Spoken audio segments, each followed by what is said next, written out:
Welcome back to another episode of the Reverse Sweep. I am joined alongside Aches, Parasite, and MarkyB. And guys, New York did it. The final top 4 team to win a championship. Chris, I want to ask your thoughts on this before we even get started anything. I know me and you have been going back and forth a little bit about, is Sib the best fit for the New York Subliners? You've been saying yes, yes, yes. I've been saying, I don't know, they were looking really good with Priesta.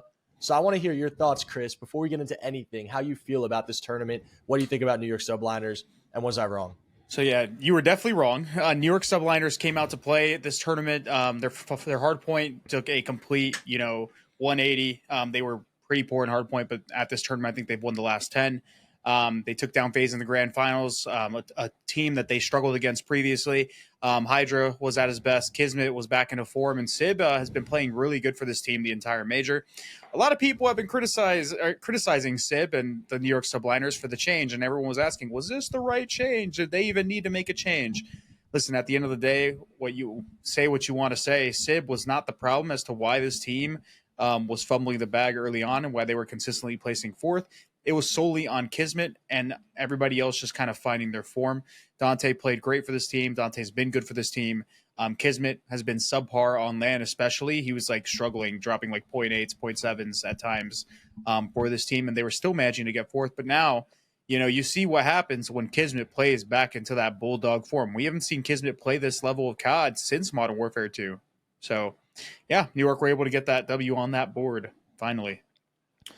And Kismet as well, has he not been one of those players that's always performed well in those no fan environments? Obviously, he's performed at the highest level in Champs finals as well and stuff like that, but I feel like he's that type of guy where he gets a buzz off the energy that his teammates are given, not really the crowd as much, but also seeing the other teams face to face and getting a bit more sort of gas off that as well, I think is big for Kismet. So I think overall Kismet is just peaked at the right time. If him and HyDra can continue to perform at this level going into Champs, then who really knows who's going to win Champs this year?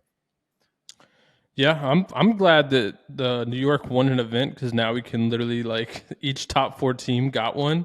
I mean, anytime the sub duo, like you said, Mark, plays like that, it's going to be a shoe-in. But the weird thing for me is now this is back-to-back events where a team that arguably didn't look that great going into it or even look good the first day, right? New York got fried by FaZe day one.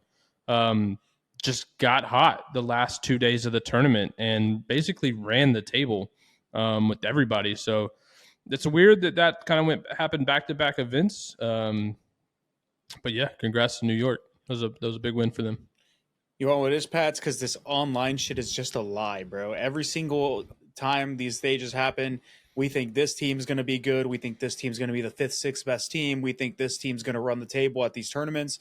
And although sometimes it might start off our predictions are going to go correctly, they just go the complete other way around come Saturday and Sunday. It's because LAN is just a completely different environment. LAN, even with no fans or fans, completely different. And then some of these teams not only get better, but some of these teams just start to find their form with some confidence under their belt. We saw it happen with OpTic. We saw it happen with New York. The one team that just can't seem to find that confidence, especially that they need whenever they're hitting that Sunday or in that grand finals, that one last series it's FaZe. They're 2-9 in their last couple grand finals. So that is a pretty worrying stat in my opinion. That's the last 11. Damn. Wait, 2-9? They're 2-9 in grand finals. Oh my God. I mean, I haven't been to 11 grand finals, but damn. Yeah, that's kind of bad. Yeah. How? How is that possible? I don't know. Skyz has won his last 7 though. Wait, no, Skyz is the greatest winner. He's the greatest winner in Call of Duty history. Skyz has never lost in the grand finals on LAN. He is the greatest winner in Call of Duty has history. He actually not lost a single grand final he's played in? I always flexed. I always would flex, and I was in a ranked with Caesar 2 months ago. I was like, yeah, I'm undefeated in finals. I'm undefeated. I've won, but whatever. It was kind of lame. It was to you, Pat. It was a lame finals. We all know it. But I would always flex it. And then Caesar's like, wait, Doug, I'm undefeated in the finals too. I'm like, what? Duo? He's like, no, I'm 4-0. I'm like, oh, okay. So when he went into this one, I knew about him. I'm like, I'm probably the only one who cares. But I was like, he's 4-0. I was like, I think he's going to do it again. I think he's going to get 5. So he's 5-0 in the finals on LAN, according to himself. I don't know if you guys want to fact check that though, but I think he's 5-0. Oh, he has won the last 7 grand finals. He did lose a grand final at the Atlanta home series. So that was a LAN event.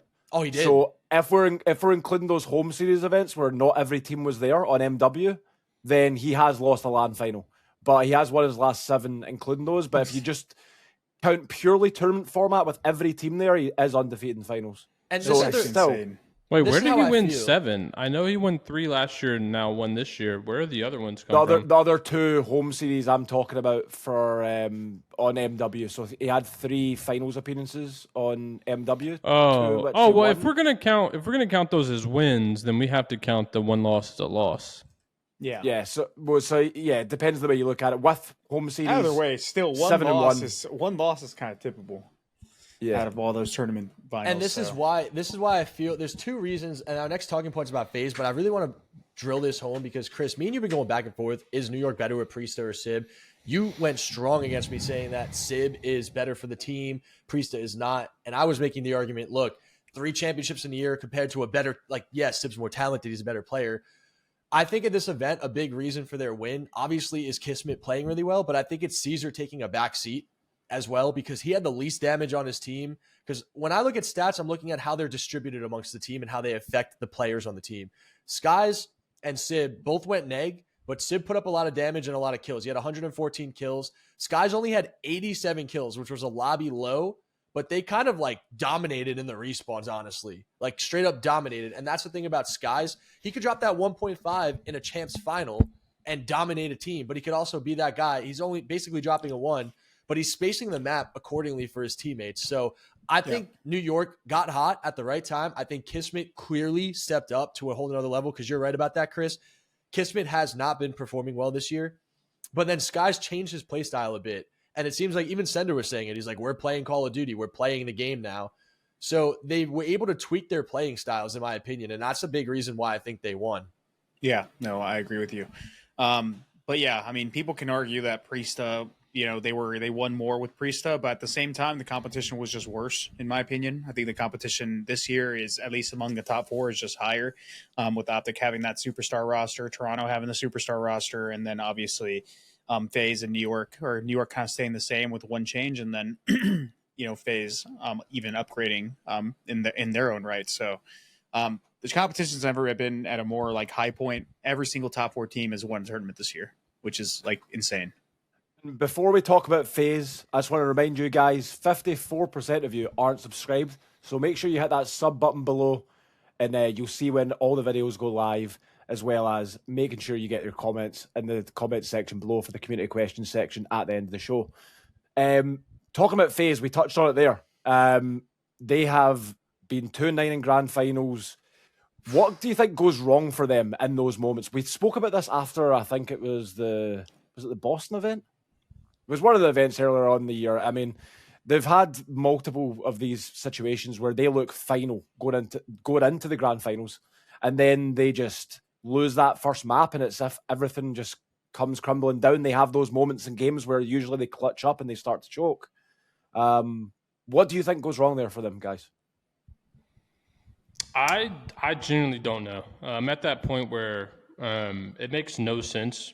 These guys are too talented to be crumbling only in the grand finals, right? They are literally godlike the entire tournament. Almost every tournament they play, they're godlike. And then when they get to the grand finals, they just break. And there was a discussion about they're not used to facing the adversity. And I'm sure that's true, but I don't think that can be an excuse. I mean, these guys literally, as talented as they are, they should be able to face any adversity. So I really think it just comes down to they're so afraid of losing, and you obviously can only lose when you're at the end of the tournament, right? When they're just coasting through winter bracket, they're not afraid of losing because they know they have another life. I just think they get into that grand final and it's okay, this is the last series, and they're so afraid of losing that they just almost mentally break. Because they look like a different team, dude. They didn't lose a map going into the grand final of this tournament. They beat New York the first day 3-0. They smoked them the first day. And then they just look completely different at the end of Sunday. So I really don't know what it is. But this has been a thing now for this FaZe squad for almost 3 years. They got to figure this out. 2-9 in a grand final, I think, is what's gonna honestly hinder all these guys' legacies at the end of their careers. Like, they're having such an embarrassing kind of stint when it comes to being, this is where they should be great, right? This is their moment to cement themselves. And I think this is going to be a really bad stain, and they haven't figured it out in 3 years, and I don't know if they're going to be able to. Like, I fully believe they'll get an event win later, but they're losing more than they're winning by a lot. I'm genuinely curious, and I don't really remember every single one because there's been so many. How many of those? So they won 2. Were they dominant wins in the grand finals? Like, how many maps did the opposing team take? And then when it comes to their losses, like, how badly did they get beat, or how close were they were? Because if you're saying they're afraid to lose, then maybe whenever these teams do play them in the grand finals and they actually put up a fight, that's usually when they lose. But whenever they just come in, they win that first map, they're just dominating, they win. They've won their 2. I could be wrong, but if that could also like back up your argument there if you actually. But they're losing to the same team that they beat before in the tournament. That's the weird thing. Like, they will literally smoke a team at some point in the bracket and then meet them in the grand final and get ran. Like, yeah, I mean, that doesn't make sense. They're a different team in that grand final. Yeah, it could be. But yeah, that might be something that we can actually look into, like, map count wise. But anyways, I personally think I'm on the front that they just don't have any adversity, and like they don't really have a benchmark because they're so used to just dominating all the time that like they don't really have like they don't really have something to chase, while every single other team is comparing themselves to them and chasing them.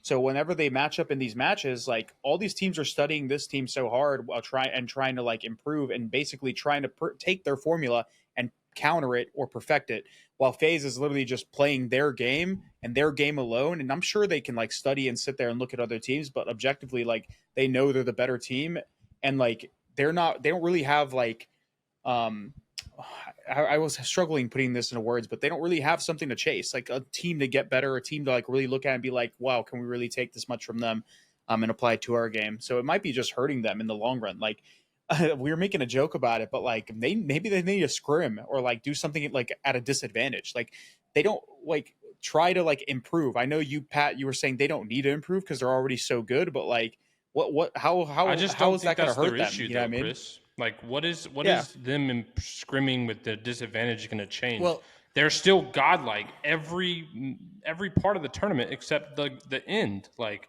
well, let's be honest, I though, don't think Pat. practicing is going to fix that. Why were you so dominant in your prime, Pat? What was the thing you were chasing? Winning. That's everyone's goal. Like that's Yes, all you but- play for is winning. Everyone should what's the only other have thing? that What's one the other goal. thing you were chasing, though, Pat? Prize money, legacy, Yes. like.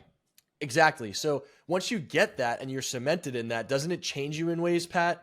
It no matter how much you try to deny it, it will always change you in ways, and everyone's going to change in those ways differently. So I think with FaZe, is their legacy cemented as some of the greatest Call of Duty players? If not, Simp might be the best, or aBeZy might be the best.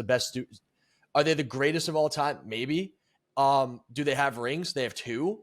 Right? Do they have championships? Many. Like, I've lost count. I don't think they're there yet to get to that complacent level, though. Especially not with the team they have.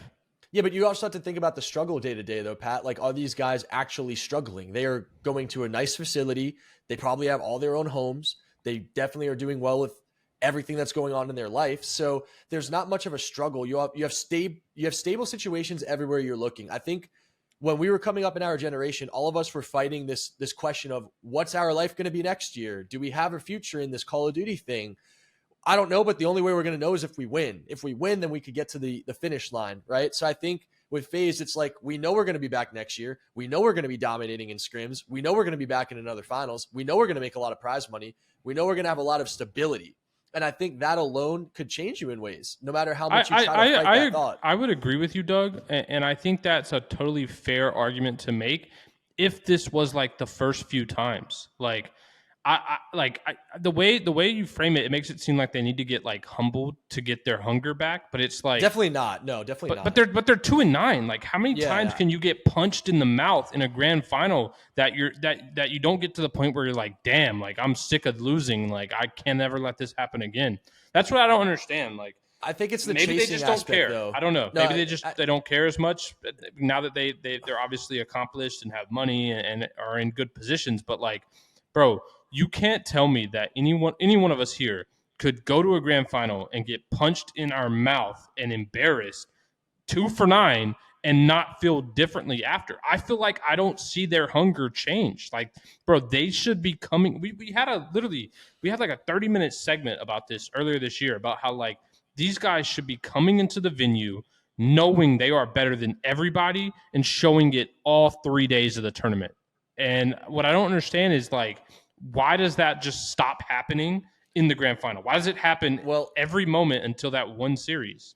Think about their camp. You have Crowder, who's known as the greatest coach of all time. He thinks of himself like the thing about Crowder that everyone knows is that he doesn't think highly of himself, and he's said this to all of his like circle, like, yeah, like I don't think much of me, and that's his way of like coping to be the best, and that's what made Crowder such a great player, such a great champion, such a great coach. Even me with my pull-ups right now, I'm thinking that way in my head too. Like I think to myself all the time, I'm nothing. Like that's how I get through my training to chase something I'm trying to beat, this pull-up record. So I don't think they have anyone in their camp. My point being, Pat, I don't think there's anyone in their camp that's like a you, where I knew how you were. When you would go to these moments, you would say, I'm aBeZy. I don't care about you because I'm aBeZy, and you're going to bow to me because I'm the best, and you're not because we're here right now and I'm better than you. And I'm going to show you why every single time. I don't think FaZe has that mentality towards winning. I think their mentality towards winning is a lot more structured. It's a lot more consistent routine. Everything is very flatline. They are humble people. They're very nice people as well. I think they don't have that same mentality that you have. And I think that when they play someone like New York Subliners, and, you know, if Kismet's going to get hot, you see it. He's laughing in the middle of the finals. He knows, he feels it. He just starts knowing the feeling. And maybe they just need a little bit more of that. Maybe they just need to hear a little bit more of it. Maybe they need to be trained that way in that mentality, because you're right. 2-9 in the grand finals for those players, they put fear in people every day. I mean, you play against those guys in a scrim, you're losing every map. You play them in a tournament, you're getting 3-0'd. Like these guys just instill fear at the highest level. And it's almost like they forget when they get to the moment, which is insane. I think teams now, though, just from even like hearing people behind the scenes, the way they talk about them, I think they know that if they get to that grand finals, that they can make them crumble in that moment. So like teams now have that like mental edge in a sense when it comes to those final moments where they believe now, unlike when they're playing them in winners finals or losers round 1 or losers round 2, whatever it is in the tournament, it doesn't matter. But when they're in those grand finals, they believe they can do it because they've seen FaZe lose time and time again in those moments. You know, winners bracket, they're cruising. It's when they're in those tough moments, you see those little mistakes happen, like happened in Invasion Control in the grand finals, then ultimately they were 1 or 2 kills away from potentially winning that map. And then we're potentially talking a different tournament here, but they just don't clutch up in those moments for whatever reason. But yeah, I mean, I don't really know what's going on wrong there, to be honest. There's so many different factors. You'll see it too, Mark. Like you'll like I'll see like aBeZy standing outside on invasion control defense where right off the break he's challenging DVD and he just stands out there because he thinks the guy's going to take a chow on him and he just gets shot from mid. And like you'll see it with Cellium too. He'll just slow down and it's like all of them are kind of just mentally taking their foot off the gas for 1 split second. Whereas when you watch them play all the time, it's aggressive, it's fast, it's always in your face. It's just constant pressure, you know? So it just seems, and even like New York in that first round of the invasion, it's like they're giving people too much respect. They do, and it's weird because they always get that much respect all the time. So that's the funny thing about it. To me. You know what else? You know what else is really going wrong? The amount of people that watch the reverse sweep and don't subscribe. You guys in the comments, you're watching every week. Hit the subscribe button. Get every notification when we post an episode. That's important. And don't be Atlanta FaZe. Don't do the thing that's going wrong. Get subscribed. That, Pat, I think this is a perfect time to segue into our next topic, which is OpTic and their absolute stinker they've been having in S&D. Obviously, last week we did our predictions. Doug wasn't here, but me and Chris were actively on the OpTic train in this first round matchup. You predicted that it would be, I believe it was Miami dropping down. You predicted LA said Thieves that to they win. would have thieves surrounding him, but it was Miami. But here, I think he also initially, whatever, regardless, either way, he predicted it. Pat, I'll let you take the floor with this one. You saw this happening. You didn't see any sort of resurgence from OpTic happening in the losers bracket. Why was that, and why did they show that this weekend? I just think, Mark, it was too fast of a turnaround for them to fix their issues, right? Like we were talking about them last Sunday, and they flew out to LA on a Tuesday, right? Like there's not enough time there to fix those problems, and they have a lot of problems. We still see it. They're about to pass Breach and like the worst record streak ever. So I really don't know what they're going to do from here, but I just didn't think they had enough time to fix it for Major 4. I mean, bro, they just went from on top of the world to a 1-6 qualifier to getting dead last. Like, this was probably one of the biggest fall from graces we've seen in a very, very long time, at least in the CDL era. I just had no confidence in them to turn it around. And I think, aside from me not having confidence in them, I don't think they have confidence in themselves either. We talk about FaZe and their confidence level, but I think what OpTic's facing is an entirely different beast. If you saw, I think Kenny tweeted, they obviously lost the series, but his tweet was not even about like the S&D, which is he was pissed about a map they won, like how they didn't do something in a map that they had won. And I think it's good to have that perfectionist mentality, but when like you're so hyper fixated on all the individual mistakes that you're making and modes that you're winning, I think it's really blocking them from getting down to what the core issues are. And I mean, dude, this team needs an entire S&D makeover, basically from top to bottom. They're still getting Neslo'd in series. Bro, like Vickle is literally coming out here and saying, fuck OpTic, fuck the green wall. And I know he had his own reasons for the fan base that was targeting him, but it's like, bro, like they're getting embarrassed. And so I'm really curious as to what their turnaround's going to be. Obviously, I think they have an insanely talented roster. I've always thought that. There's no doubt to me they're still a top 4 team, even though they're in this absolutely embarrassing slump. But yeah, I mean, from 1st to 12th in a month and a half is really rough. Funnily enough, the team they lost to as well was the only team they beat this stage, which was Miami, who they played and won their one match against. Just when you thought they couldn't regress any further, they regressed even more and lost to a team they basically don't lose to. So, yeah, I don't know. OpTic's S&D nightmare is one to behold, but you want what else is a nightmare? No, I'm just trolling. I'm not. OpTic S&D, man, like, I can't state this enough, bro. I don't know what happened, but I'm going to say they weren't that good at the game mode to begin with. And I don't know what happened. You want what it like reminds me of? It's like they had this wound, right? It was just there. It was lingering. And then it just started festering, and then it got infected, and it got worse and worse and worse. And now they're just like fucked to the point where like they got to go to the hospital and get some like emergency surgery or some shit. You know what I mean? Like a complete fucking redo, because their S&D was never that great. It's been a problem for a long time. They had Brandon bailing them out a couple stages ago, dropping a 1.3, while everyone else's stats is relatively looked about the same. Pred's the only one that's had kind of a major fall off, but to put their S&D struggles on one guy dropping like, let's say, a 0.7 is kind of unfair, especially when they're losing in such dominant fashions. But yeah, they were lucky to have Brandon pretty much clutching up and him dropping like ridiculous numbers, because I think this S&D problem would have been exposed a long time ago. If these guys want a chance at winning champs, like they got to really lock down their S&D. And I don't even know if that's going to be possible. It's going to be hard, because S&D practice, you can go there and scrim S&D, but we know as competitors that when you scrim S&D, it doesn't play like an actual match. People do dumb shit in scrims and search. It's hard to get good S&D practice, so I'm curious to see how they're going to look come the tournament. But if that issue doesn't get fixed, like there's a real world possibility where their first round matchup is against LAG, who is a good S&D team, who uses a lot of teamwork and has their shit down. They might not be the most talented team, but they're a team like Heretics, who they just lost to, who's just going to have good teamwork and play together, and they're going to really like believe. If OpTic don't figure their shit out and come into that tournament with some confidence and a game plan, they're at a real risk of losing to a team like that. So I don't know. I'm curious to see what happens with the team.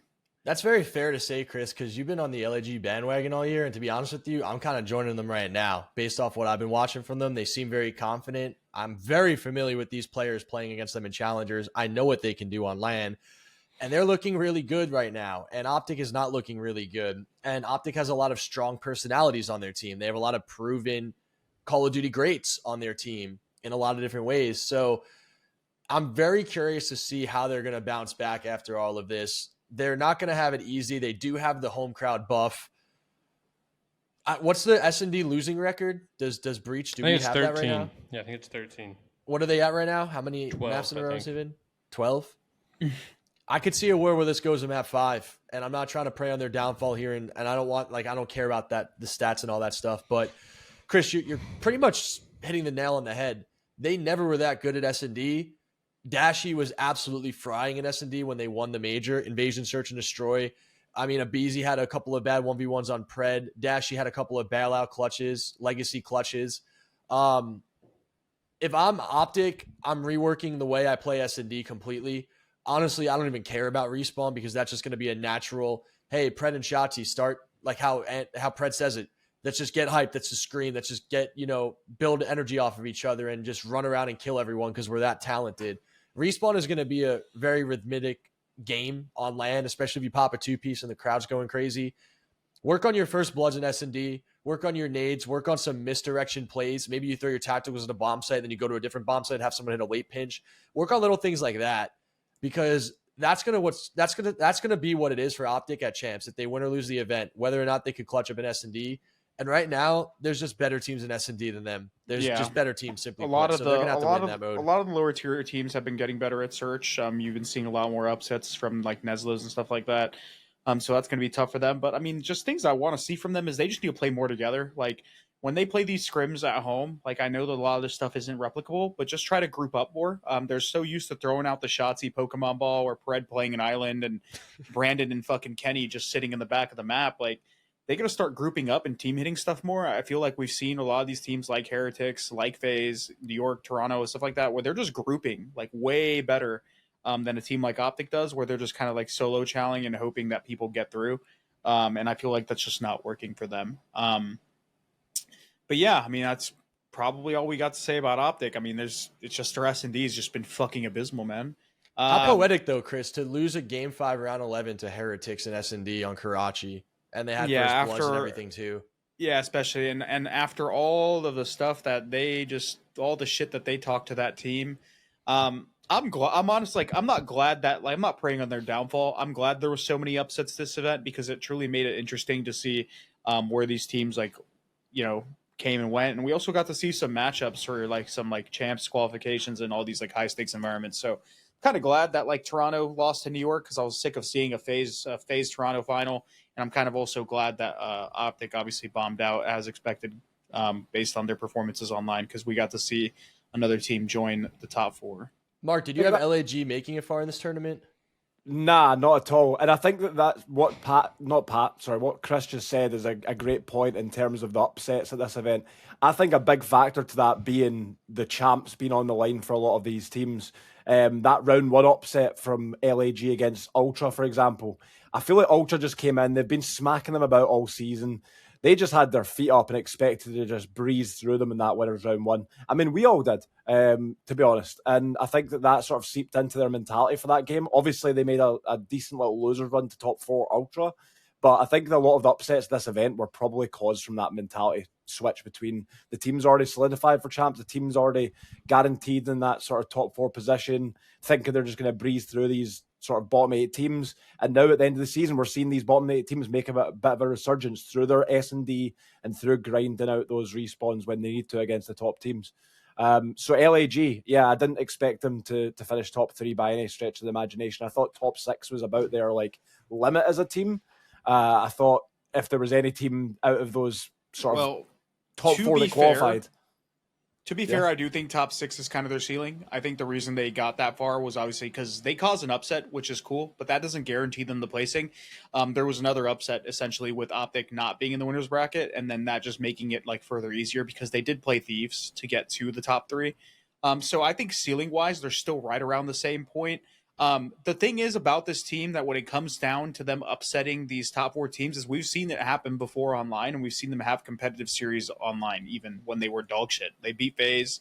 On land, they have had moments where they've looked good, but they've also taken maps off like good teams online, and a lot of it is mainly just off the catalyst of fame. I think fame has been their X factor this entire year. Estreal's been consistent. I think Diamond Con's been a star at some points. Flames has had his step up moments.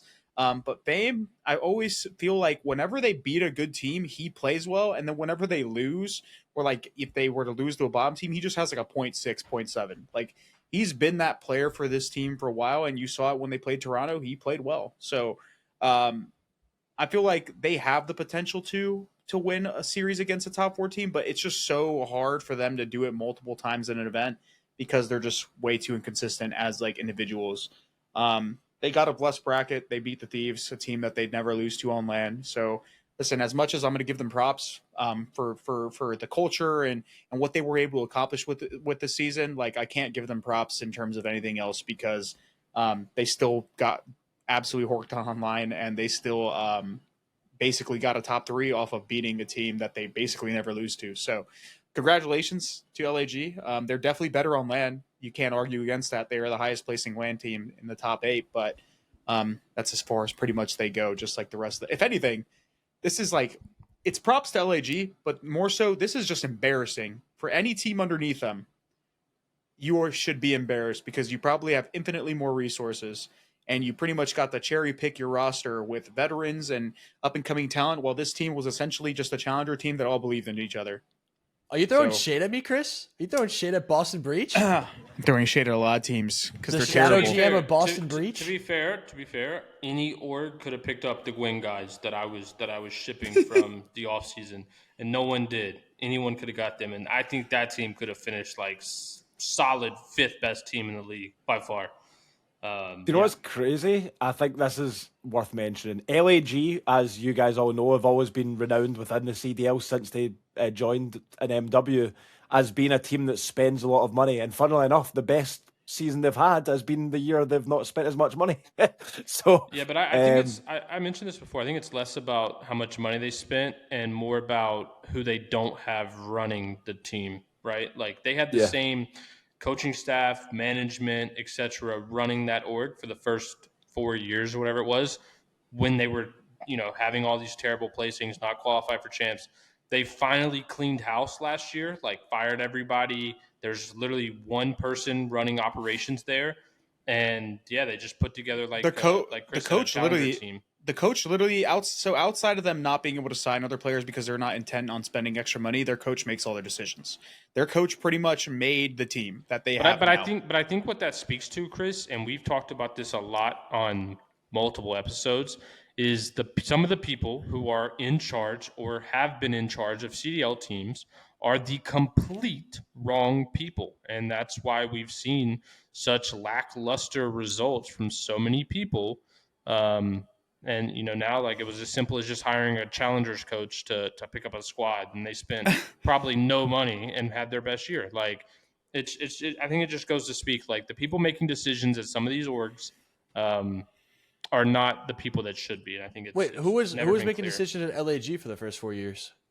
Well, I mean, they had a coaching staff, Alex Rubens and the coaching staff, Ricky and Doug Lieb, and they had Alex Rubens running point for general manager or whatever his role was. Like, there's multiple people that were involved that were making decisions for how they thought decisions should be made, who just bluntly didn't have any experience to make those decisions. And we've seen it with multiple teams, but this example I think is one of the best. I vouch for Vios. I mean, he was always like top competition with every team that he would coach against us in challengers on Boston Academy. Vios was always like, you just know like who's about it. Like you just know who's going to be putting in the time and who's not. And he's a guy who puts in the time. So I think for our next talking point here, it says LAG better on land, Estreal Rookie of the Year. I want to hear your take on this first, Pat, honestly, because I think all of us on this panel in different ways see the game in different perspectives. And my strongest perspective of the game is LAN. I don't care about online. I don't care if you went online. I don't care. Like, obviously for the format you need to, but like, I don't care what you do online. I really don't. I care what you do on LAN. I care how you work as a team on LAN. And LAG checks those boxes for me because they've had some good results on LAN this year. And that's really what you're looking for, is that moment to win on that stage, right? So you want to be able to know that when you get on that stage, you have a chance of winning. For LAG, we have a talking point saying Estreal Rookie of the Year. I think all of us are going to have different opinions, but if I was to have a vote, I would give it to Estreal because I'm going to look at which rookie led his team to the highest results possible on LAN and had the best performances as well. And although he's probably the dark horse because they've had stages online where they didn't even win a series, I would give it to Estreal simply because of the fact that they do have the best LAN results. And Pat, I want to hear your take on this first. Well, I don't think Estreal's Rookie of the Year. I think it's clear-cut Gwinn. If we look at the entire year, obviously both online and LAN, Gwinn beats Estreal in almost every statistical category. Like kills, KD, kills per 10 minutes, engagements per 10 minutes, damage per 10 minutes, total maps played, win percentage, overall win percentage. Like he outshines Estreal completely. And then as far as Estreal goes, even on LAN, this team before they got Flames was also terrible, and Flames has played just as good, if not better in some cases, than Estreal, even on LAN. So for me, I don't think it's as clear cut. I just think LAG has had a better LAN. Or it's not even true because I think the Ravens technically still have a better LAN average placing than LAG, even with their third. No, they don't. Look they it got up. 6th, 12th, and 3rd, and then I think Ravens got 6th, 6th, 8th, and 8th. They've never got last. Yeah, but that doesn't matter. That's like the I'd rather average get a is just third brought. than an eighth. The average is brought up because of the 3rd. I'm pretty sure. But it would also be brought down because of the 12th. Either way, there's not enough difference, and Gwinn has just been better the whole year. And I look at overall. I mean, I do agree with you, Doug. LAN matters more, but I also think if Carolina would have made roster changes, not only would they be at champs, they would have had better placements. I think Gwinn was astronomically held back by his team. TJ to me was the only one who stepped up, and this LAG squad, like for what we can harp on them about, like at least when you compare them to Ravens, I would say every single one of them outside of maybe TJ Halley or every single one of LAG is better than everybody on the Ravens outside of TJ Halley. So for me, I think it's Gwinn clear as day. I think individually he's been the best player. I just think LAG got the best results.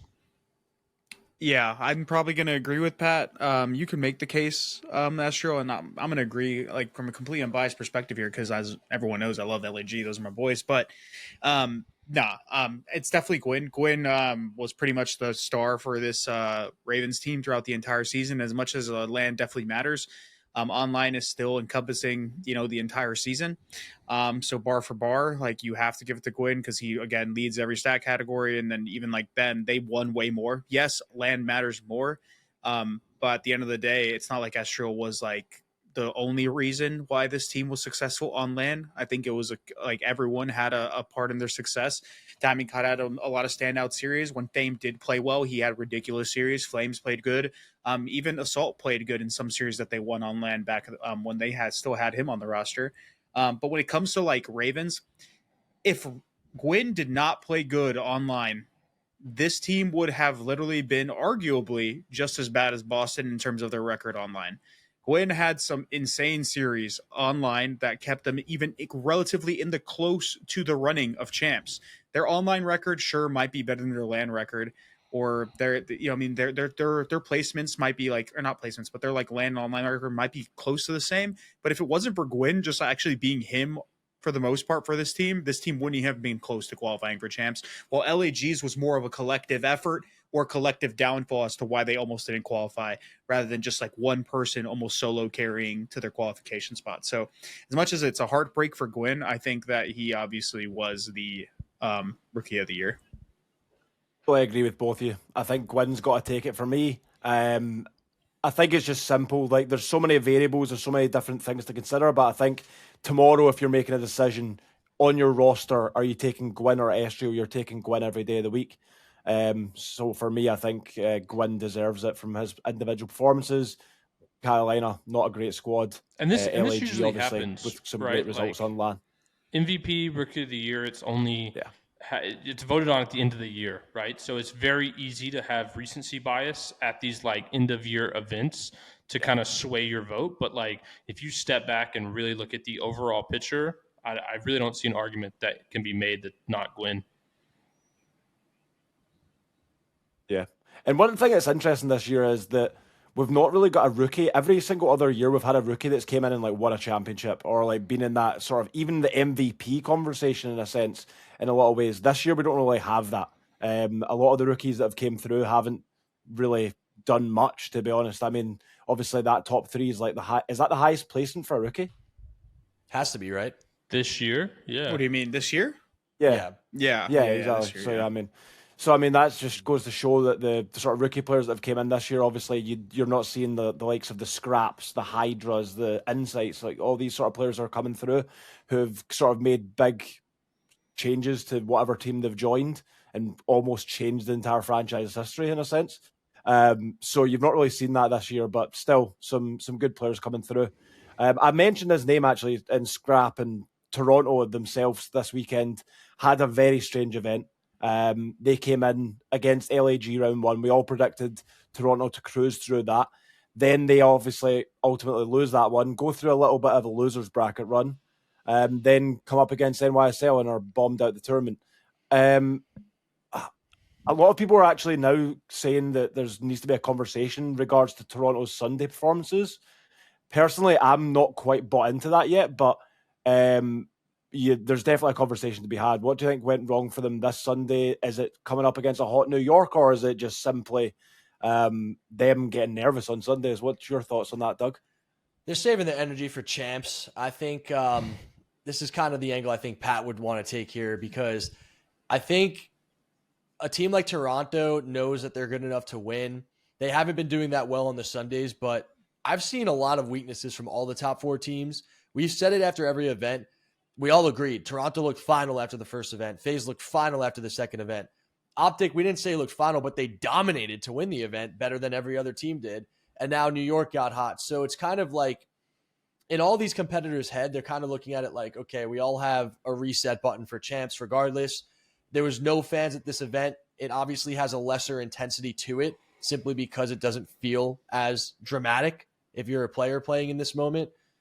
So for Toronto, I think the idea of going into champs with a win would have been nice, but I think all of them are already looking over 2.5 weeks from now and winning the championship.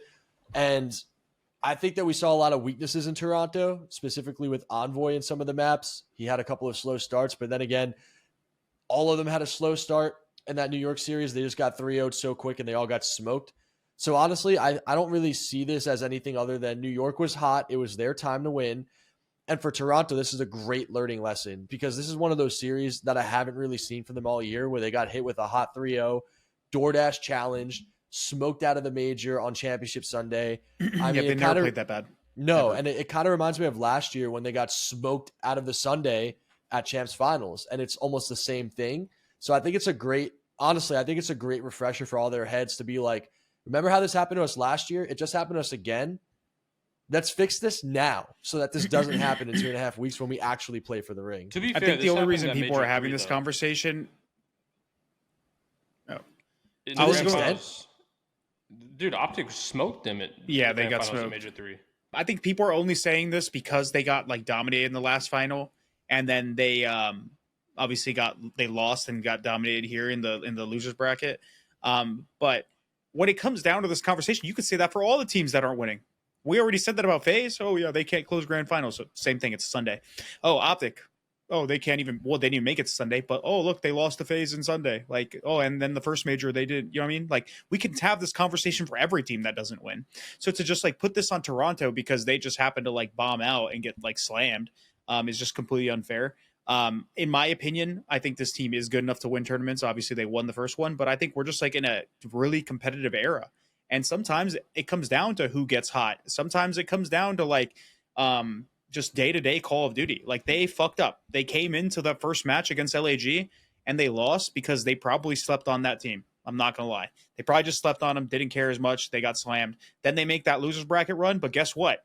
They wake up on a Sunday and they're playing New York. It's literally the first game of the day. Like, we all know how Call of Duty goes. We know it's super day-to-day. And then they just got slammed. New York, it was just their time, bro. Like, to like sit here and like the way that people criticize Call of Duty teams sometimes, it almost seems like they expect everyone to win the tournament. Like, it's just so unfair. It's like FaZe can't win every single one. OpTic can't win every single one. Toronto can't win every single one. And New York can't win every single one. To say that they just are bad on Sundays, what are we even talking about here? They've won multiple tournaments. FaZe has won a couple tournaments here and there too. OpTic's won a couple, and then they've all bombed out for third before. Like if we were talking about them getting like, we can maybe argue like about certain things if they were just like getting fourth the whole time, and we did that for a team like New York. But what are we even talking about here? I think the problem is they just ran into two of the think about it.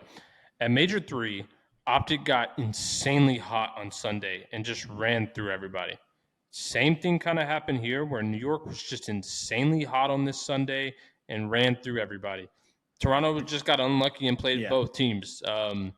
I still think Toronto is a great team. I think they'll bounce back from this. I think they just got shit on here. I think Scrap said it in his tweet. He was like, got railed. You go next, basically. See you at Champs. I think they're aware they just had a really bad series, and New York was just insanely hot. Like Chris said, it was just their time. But I do have faith in this Toronto team to bounce back. I think I think the one thing for this Toronto squad is, I know they've won an event this year, but they've got to get revenge for how bad they got embarrassed at last year's Champs, right? Like that's got to be number one on their mind, to just get redemption at COD Champs. I know they're aware as an organization and players that COD Champs is the biggest event of the year. It's all that matters. Maybe a little bit less this year because of the Esports World Cup, but I think in general, like that team is solely focused on that event, and I'm excited to see kind of their redemption arc at that tournament. We're just in an era of teams getting hot. Like the first event, Toronto was just hot going into it, carried it, fried. Then next one, FaZe literally looked good. They carried their momentum, they fried. And then OpTic literally just got hot on that Sunday, fried. New York got hot on the Sunday tournament, but it fried. Is weird, it's like, Chris, because like look at the difference though. Toronto beat basically like the or not Toronto, OpTic. The difference of like them in day 1 and day 2 or day 3, whatever how you want to classify the tournament, was almost the exact same as New York. Like they looked bad almost. Like we were still calling them sloppy. And then the way they looked on Sunday was an entirely different team. Like that New York roster looked insane on Sunday. OpTic looked insane on Sunday. They did not look like that in the online stage. They didn't look like that at the beginning of the tournament. For me, this is like a unique example where these teams like are having just ridiculous Sundays that they otherwise wouldn't have. And I mean, I would argue performances basically. Yeah, I would argue it's been clear over performances. Yeah. Whereas if you look at Toronto and you look at FaZe, like they played pretty consistent for how they are online, how they are in a majority of the tournament, and then they just kind of crashed out on Sunday. But they're at least playing at the level that we expect them to, and we're used to seeing. But like New York and OpTic basically came out at completely different levels for their 2 event wins.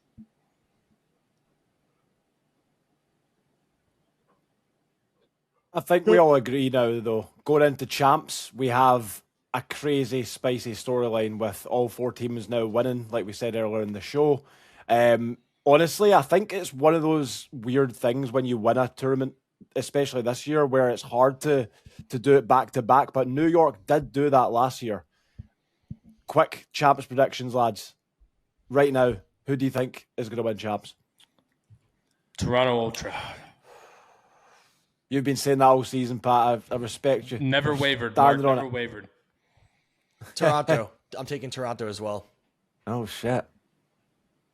Chris, I'm going to say FaZe. God damn it. I'm going to say FaZe. Listen. I'm about to cook here, right? Dude, at Mark, their if you say home OpTic, major. I'm leaving. At their home major. Top 12. They've just been... They're in the lowest low of franchise history. They're going to come out. They're not even going to reinvent their S&D strategies. They're just going to get first blood and they're going to group and they're going to play together. It's going to be a beautiful Call of Duty. They're going to play the same hardpoint and control they've been playing all season, and they're going to come out with a victory. OpTic to take COD Champs. 100%. Lock it in. Guaranteed. Champs, I don't Mark, think that's going to happen, but that would be insanely tippable. Yes.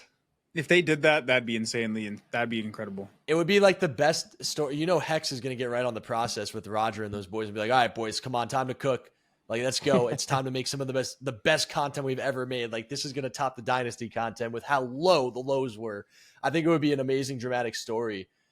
But I'm looking at this Champs event, and I feel like Champs is always a very competitive event. But I think this year, the top is extremely competitive, probably the most competitive we've ever seen at the very top. But even these bottom 4 teams going into champs, and it's kind of sad to say bottom 4, but Seattle, Miami, LAT, and LAG have all shown a lot more positive upswing over the last 2 months. They all had some pretty solid events. They all got their champ spots. I really could see some upsets at champs. I don't know. I mean, I'm looking at this bracket right now. Like, I'm just going to pull it up real quick. We are in the NYSL era when it comes to the bottom 8. Every single team that is currently really good in the bottom 8 that qualified for champs has had a stint where they are one of the best S&D teams in the entire league. LAG had that stint at Major 2, I believe, where they ended up getting a top 6 and almost breaking the S&D record in terms of win losses. LA Thieves in their online matches and even going into this major were really good at search the whole time. Heretics has been really good at search. They obviously fucking Neslo'd a couple teams here and there, but they've been really good at search with an amazing map pool. We talk about how they corner teams into certain map vetoes. And then Seattle Search has 0-4 in his little motley crew of S&D gameplay. So when it comes to that top 8, I mean, those top 4 teams, yeah, they might be a lot better on paper, but there could be some Neslo angles for these teams, man. And how poetic would it be going into the championship? We're not, bro. They're good at search. All those teams are good at search, man. There's not going to be any upsets round 1. Oh, hey, Pat, stop it, bro. There might not. Wait, hold on. There might not be any round 1. There might not be at the whole tournament, but there is a possibility, man. These teams are not slouches. It is the end of the year, and they are good at search, man. You never know. Pat, S&D wins you championships. We know this. It does, and none of these teams are bottom 8 are winning S&D at champs. Okay, FaZe versus Heretics. Let's just look at it. FaZe versus 3-0. Heretics. FaZe for sure. Sure. I'll give you FaZe. Subliners versus Surge. Look, 3-0. Seattle looks good at S&D. Sib will not Ultra lose to versus 0-4, Thieves. Doug. Okay, 3-0. He called him Ultra Lil versus Man. Thieves. 3-0. Shut up. We can't be doing so disrespectful. I think on, the only 3-0, upset 3-0, potential we have here is OpTic LAG, and that's assuming that OpTic just doesn't fix their shit. That's literally the only one. But I think it'd be delusional of us to think OpTic's going to come out and look as bad as they have the last 4 weeks at COD Champs at the home event. I'd say there's 2. I'd say there's 2, and it's mainly because Ultra Search still hasn't been the greatest. Obviously, it's maybe made a tiny bit of improvements, but LA Thieves they're playing one guy. Really good, so they're playing one guy, Chris. It's literally Ultra versus Ghosty. And I mean, dude, you got to give Kremp some props at S&D. I personally know how good of an S&D shot caller he is, and how really he's one of the best first blood players. I don't know what his stats are in the league, but I'll trust Kremp to get a first blood for me. After the S&D I saw against LAG, and Kremp running at a blue by himself and Jodeci's running at a ground, I don't know if they're the best track callers, but I digress. I mean, when I play with him, he was. I don't know what's happening on this team, but I trust Kremp and Thieves to win an S&D versus Ultra. And also, Ultra didn't really look that hot going into this tournament. All right, Doug, I'll give you a 3-1. They had to kind of catch fire throughout the league what? bracket. They looked 3-1. They lost to LAG. Ultra. No, I'm talking round 1 of the tournament when they lost to LAG. Okay. I thought you bet they looked insane to the online stage. I'm just gonna say it, and then with Subliners, yeah, I'll give you Subliners and FaZe for sure. But the Ultra and the OpTic matches, I could see some potential upset there because of how good those teams are at S&D. And Miami's really good at S&D too, so we got to give some more credit. These guys are here for a reason, man. Right. Quick question. One more quick question for you, right? Out of those bottom 4 teams outside the top 4 that are going to champs, who has the biggest upset potential to get into the top 4? Who do you think squeezes into the top 4 if there is a squad? I like Seattle. Seattle. And I think it relies on Hook, right? Depending on which version of Kyler we get at champs, I think is going to determine where Seattle places. I think if Kyler has a bad event, they'll probably bomb out at 8th. If he has a good event, I think they have upset potential to run through that loser bracket. I would say maybe Seattle because I feel like they're a little bit more competitive in respawns compared to the other teams when it comes to respawns against the top 4. But I could also see Heretics. I think Heretics are a pretty solid squad. They've been getting better and better as the season's gone on. So maybe they pull something out of their ass. Or as Vickle would say, his culo. I've got LAT. I've got LAT squeezing into the top 4. If there is a bottom 4 team that does, I honestly think the top 4 will be. Those the top guys 4. are horrible on land, bro. I'm sorry. Nah, bro. Trust me, they're going to be vibing, man. They're going to be looking good at champs. I'm going with some bold predictions for champs. I've got OpTic winning that. I've got Very LAT making it into the top 4. I'm not looking I'm forward just to going our with bracket it. I'm throwing prediction. shit at the wall because. But that's the thing, Pat. Our bracket predictions all year have just been tossed out the window on the Because Friday. you won't so, listen to me, Mark. you know, You're like- always picking the favorite. I was trying to get you guys on the I'm going- upset I'm go- train. Yeah, that's true. That's true. Outside of obviously champs to look for, we've got the Esports World Cup now. More teams are sort of confirming their participation in that. Now you've got teams that have to make big roster decisions at this point. If you're in that top 4 still, like not the top 4, the bottom 4 of the top 8, whatever you want to call it, 5th to the 8th, are you considering making a change for champs and Esports World Cup? Is that even possible? I don't know. I don't even know if it's possible. Would you want to? I don't know if you would want to. I think I will say it's a bit this. crazy 2 weeks before champs. Everyone 9 through 12 should absolutely be considering a roster change and improving their team without question. Yeah. Well, can I say what we're going to do on Boston? Yeah, go on. Yeah, You're gonna yeah. say some meme shit. You're coming back. Yeah, T-Dog's No. playing. Wait, no, wait, no, wait, wait, T-Dog wait, is Doug. never going to play. Doug, No, tell us no. this. Are you able to make roster changes? Yeah, of course. For Esports World Cup, you're able to? So you want to hear the roster? No. I Yeah, want yeah, you you not wanna to hear the troll and roster? tell me if you're roster locked or not. No, I'm telling you what we're going to do. I'm going to be straight up with you. Like, this is Okay, what go our team's ahead. going to be. So, Jesus Christ. Boston Breach for the ESWC. It's a $1.6 million tournament, right? Dude. All right. 1.8, 1.8, 1.8 1.8. You can't So- stop smiling. This is troll. This No, is so I'm just troll. making an All right, what's it executive gonna be, decision, Doug? All right. I feel like we need to bring us back to the basics. We got to KISS, keep it simple, stupid. So, Mark, I want to put you on. Kick Straight him up, off I the just wanna show, put you bro. on. Kick I've him always off liked the you. show. Straight up, I've always liked you, Mark. And then Pat, Bro. I am Pat, lame, my duo, Pat, we've won. Chris, we've won. And then myself, I mean, screw it. Us I've four had right here. enough. Let's Like, run it up. I'm never asking. I don't even think that's worth that 20-hour travel day. Let's go. Tuesday. You get a free $5,000. It's free 5K. I guess it's worth it for that. Right, guys. The rumor I've heard is that if everyone subscribes to the channel, Doug may actually reveal the Boston Breach roster in next week's show. Even though we've not got a show next week, but You just made thousands of people unsubscribe, Nah, Mark. but Good real- job. nah, I'm only joking. But do subscribe, seriously. Right, guys, we're going to move on to community questions now. We've actually got a few good ones. The first one is, I guess this is for all of us. It's from Corge 2000 or 20,000, sorry.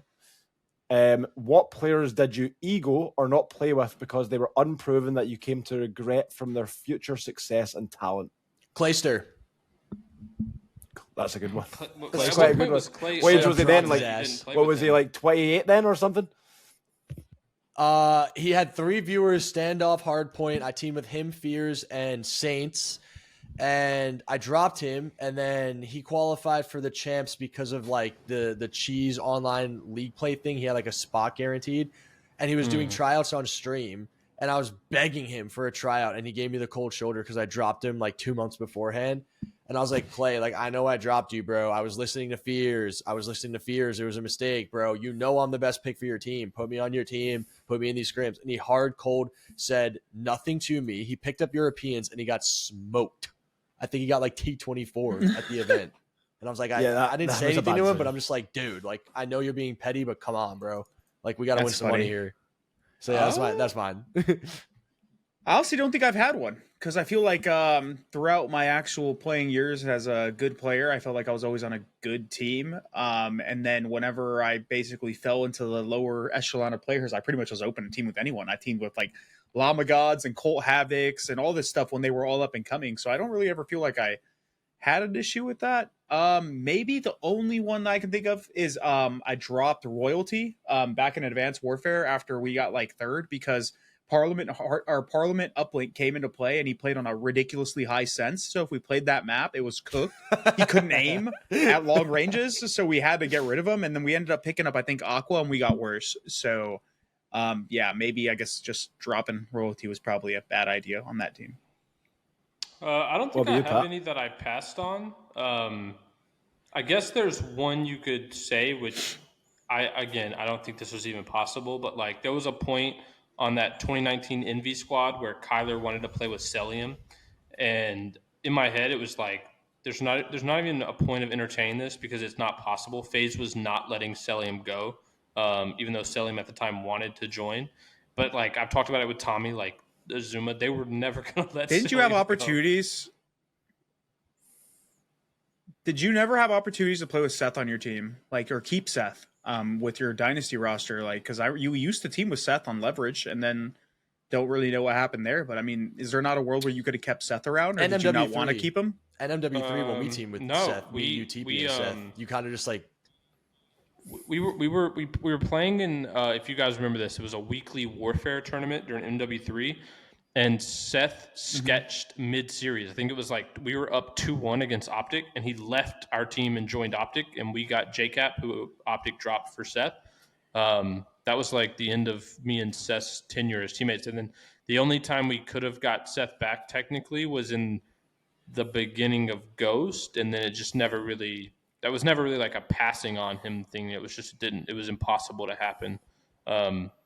But I don't really think I've passed on anyone in particular that I could have teamed with that I didn't. I mean, I think I've done a pretty good job my entire career putting teams together and picking up the people that I believed in. And you know, I've obviously made some bad pickups, but as far as like the people that I did choose to team with, I felt I've always made the right choice in that regard. For me, I've got a weird one. So I would say the same. I wouldn't really say I have like someone that I've really like majorly blundered on, but a player that obviously you guys will know well, Dylan COD. He was still pretty good at World War II, and I could have played with him towards the end of that game, and he was pretty good at that game as well. But I ended up not going with a team of like old veteran type players. Did shit, retired. So you know that's probably my only one that I can think of that might have potentially been different, but at the end of the day, probably not. Now that I think about it, though, yeah, Mark, and you would obviously know this one, and this wasn't really like an individual thing, but in hindsight, I think my Evil Geniuses team after we won champs would have been better off going to Splice and playing with Jerd than we would have been going to Envy and playing with Kyler. I think as a team that would have fit us a lot better, and so I think that would be one that you know, we do regret passing on in hindsight. Jerd was always nasty, man. I always felt like, he would have been a good fit with you guys. Jerd's good. Yeah, I agree. I live with Jerd, so I can't really glaze him too hard. He's literally right now? Yeah, I literally live with him. He's next door, so I really can't glaze him too hard, you know. But tell him I said don't tell him, Mark. Don't tell him I said that. Keep that between us. I'll keep that between us and all the viewers at home. But yeah, no, 100%. I do remember that. It was an interesting time, that off season. I was like, wait a minute, we're about to go from placing top 24 at champs to getting the fucking champs winners. Let's fucking go. And then we ended up not, but season went all right for us in the end, so it didn't really matter too much. But anyway, the next question is from IQ on Spotify, and he asks, who's on your COD Esports Mt Rushmore, but we're going to make it more interesting. That is his question, but I feel like we've answered that loads of times. So we're going to do COD Esports Mt Rushmore, not players. I'm trying to think of people. One person that comes to mind, Adam Apicella. Claire. Hex. He's never played a competitive match, so he definitely counts. I feel like Hex is definitely in the mix. Hastro, probably. Hastro played. Yeah. I played against Hastro in 2011. Yeah, he did, but that's true. Okay, let's take away people that haven't played the last 10 years. All right, let's make it more. That makes it a little bit harder then, because then it's like you're not giving homage to certain guys. Hex, Hastro, Adam Apicella, and there's got to be one more person that comes to mind. I don't know, David Vonderhaar? That's a good shout. It's a pretty decent one. I've got a decent shout. Claire Jeep Chick. She saves the players behind the scenes. I'll give her a big shout out. Maybe not Mount Rushmore, but definitely an honorable mention. What's his name? Spencer? Spence. Been around for a long time. I would probably put Rami first. Rami, fucking unbelievable shout. What a guy. I'll give 4 from different divisions. One from like a caster perspective, Puckett. I'll put Puckett on mine. Yeah, Puckett. I have to put Adam Apicella on it. I have to. I mean, he just was like the guy at the top of everything. I'll give Claire a shout as well, Mark. I love that one. And then for a 4th one, I'm trying to think of like different categories of like COD Esports and like what they do. I guess Hector has to be on it. Hex, I mean, he kind of like set the standard from the very beginning and never looked back. So I give it to Hex for sure. All right. Well, you got any guys, shouts, Pat? I mean, you guys basically said them all. I can't really think of anyone specific over the years that was non-player. I mean, there's definitely some shout-outs. Paul Magna. There's been some. Paul Magna. Yeah, Paul was a Magna. player, though. Paul was a player. Nah. Mark, he doesn't fall within your 10-year thing. He played within the last 10 years.